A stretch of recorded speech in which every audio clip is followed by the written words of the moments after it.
salaamaaleykum wa rahmatullah mbokk yi ñu ngi leen di ziar ñu ngi leen di nuyu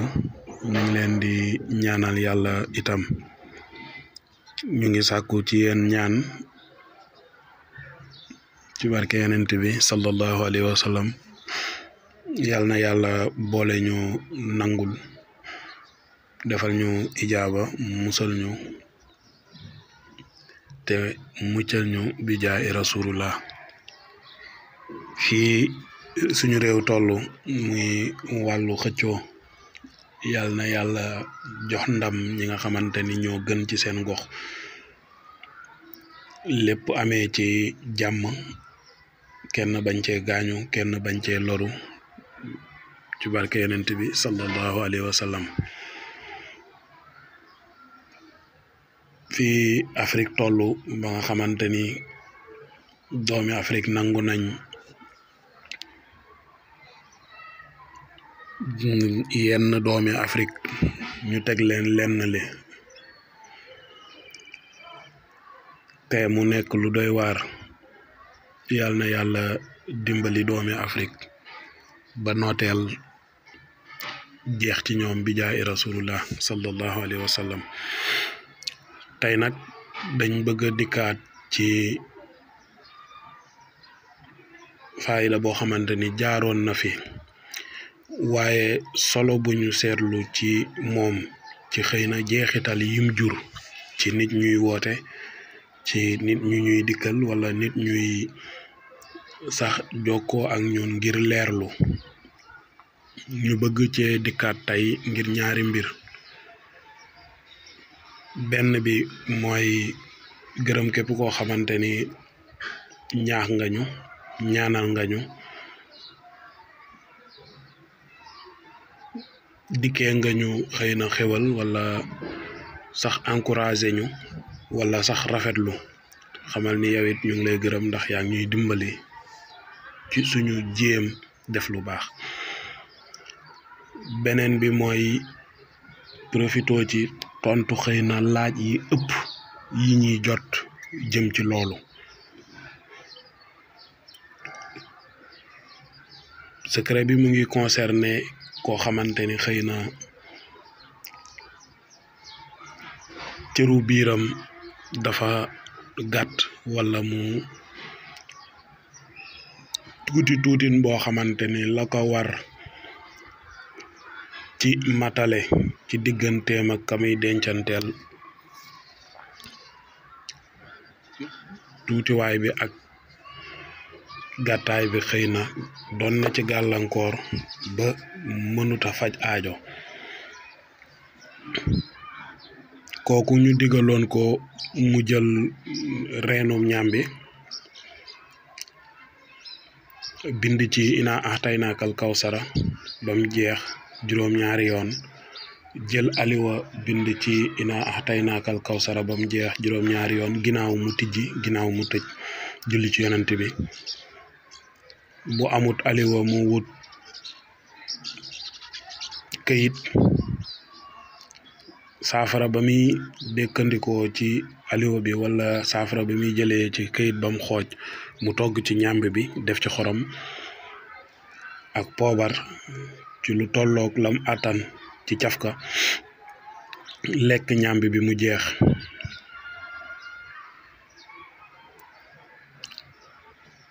yàlla mën na ko defal ni ñàmbi boobu tollu kanamam màgg toll noonu ñu bàyyiloo woon xel nit ñi nag ni daal nit lu muy def na ci boole cëram nit maanaam nite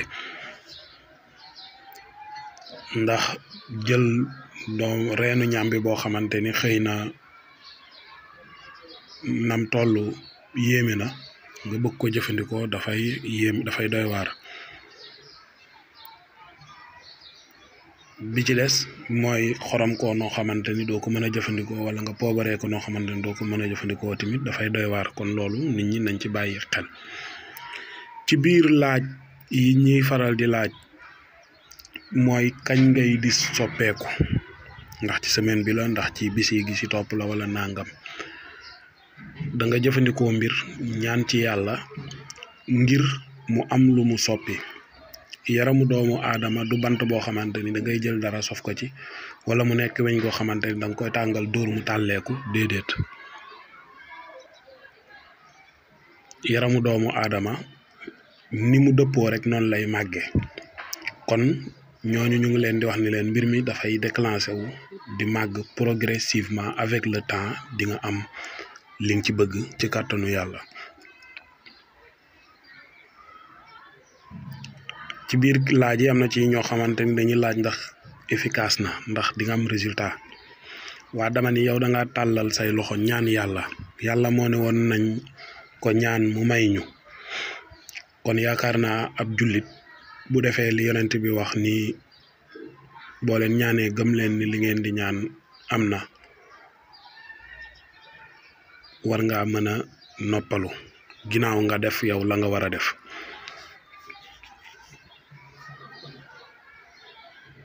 bi ci des mooy képp koo xamante ni xëy na mënoo bind, waxoon nañ ni mën ngaa bindulu. nañ saytu rek àq mbind mi, nañ saytu timit li yell ci mbind ñu def ko.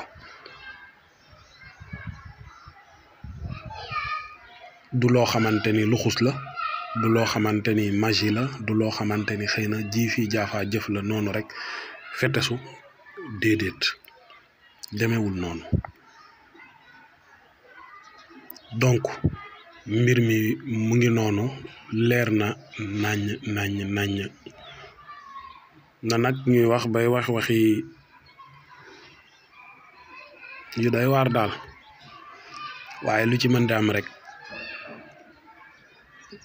mag de bu disee suñu vidéo bi duñu yedd, xëy na nag gone,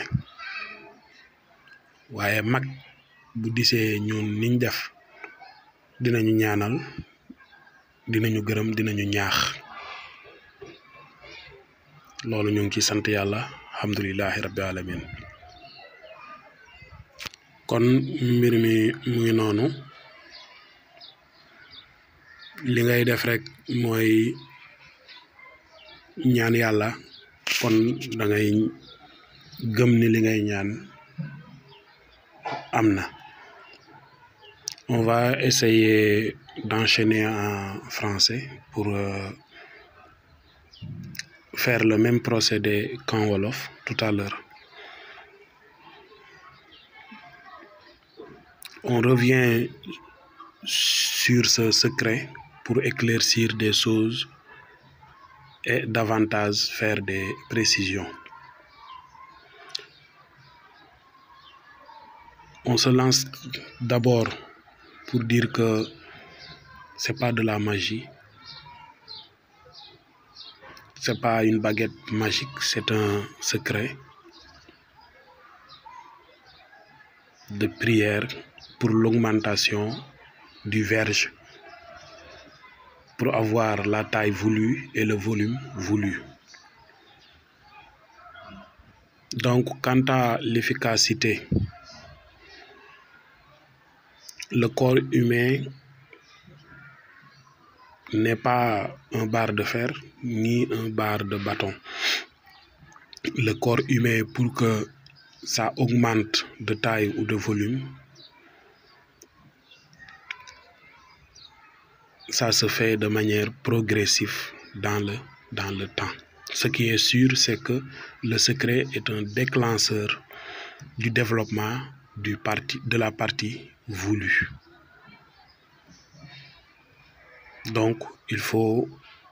prendre en compte cela.